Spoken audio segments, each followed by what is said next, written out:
মধ্যপ্রাচ্যের আকাশে যেন আগুনের বৃষ্টি। আকাশ চিরে ইসরায়েলি মাটিতে আছড়ে পড়ছে আগুনের গোলা।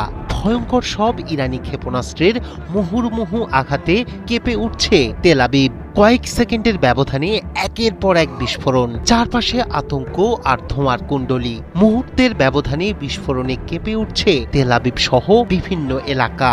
তেহরানের দাবি, অপারেশন ট্রু প্রমিস 4 এর 21তম ধাপে ছোড়া হয়েছে শক্তিশালী খাইবার মিসাইল। আকাশে প্রতিরোধের লড়াই চললেও অনেক ক্ষেপণাস্ত্র ছুটে যাচ্ছে লক্ষ্যভেদে। চোখের পলকে ঝাঁঝরা হয়ে যাচ্ছে ইসরায়েলি ভূখণ্ড আর শক্তিশালী ড্রোন। আতঙ্কে ঘর ছাড়ছে নাগরিকরা।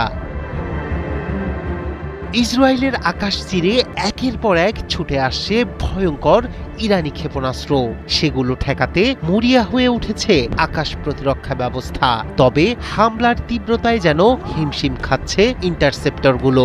ইরানের ইসলামিক রেভলিউশনারি গার্ড কর্পস জানিয়েছে, তাদের অপারেশন ট্রু প্রমিস 4 এর 21তম ধাপের অংশ হিসেবে তেল আবিবের দিকে খাইবার ক্ষেপণাস্ত্র নিক্ষেপ করা হয়েছে। তেহরানের দাবি, শুক্রবার সকালে ইসরায়েল লক্ষ্য করে ছোড়া হয়েছে প্রায় 600 ক্ষেপণাস্ত্র ও রকেট। এর লক্ষ্য ছিল তেল আবিবের কেন্দ্রস্থল সহ গুরুত্বপূর্ণ সামরিক ও অবকাঠামোগত স্থাপনা। ব্রিটিশ বার্তা সংস্থা রয়টার্স বলছে, এই হামলার সময় ইসরায়েলের আকাশ প্রতিরক্ষা ব্যবস্থা একাধিক ক্ষেপণাস্ত্র প্রতিহত করার চেষ্টা চালায়। ইরানের দাবি অনুযায়ী এই সমন্বিত হামলায় ড্রোন ও ক্ষেপণাস্ত্র একসঙ্গে ব্যবহার করা হয়েছে। এর মাধ্যমে ইসরায়েলের প্রতিরক্ষা ব্যবস্থাকে চাপের মুখে ফেলাই ছিল মূল লক্ষ্য।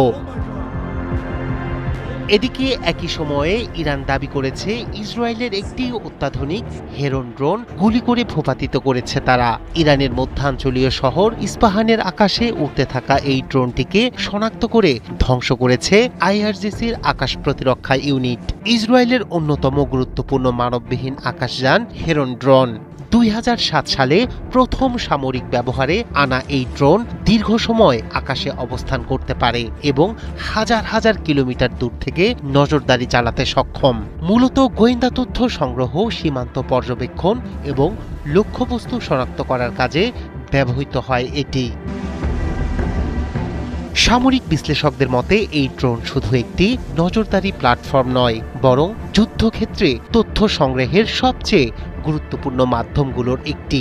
আকাশে টানা 30 ঘন্টারও বেশি সময় অবস্থান করে শত্রুপক্ষের গতিবিধি পর্যবেক্ষণ করতে পারে হেরন ড্রোন।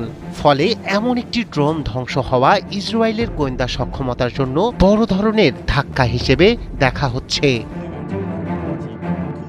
রায়হান কবির শুভ্র, 71।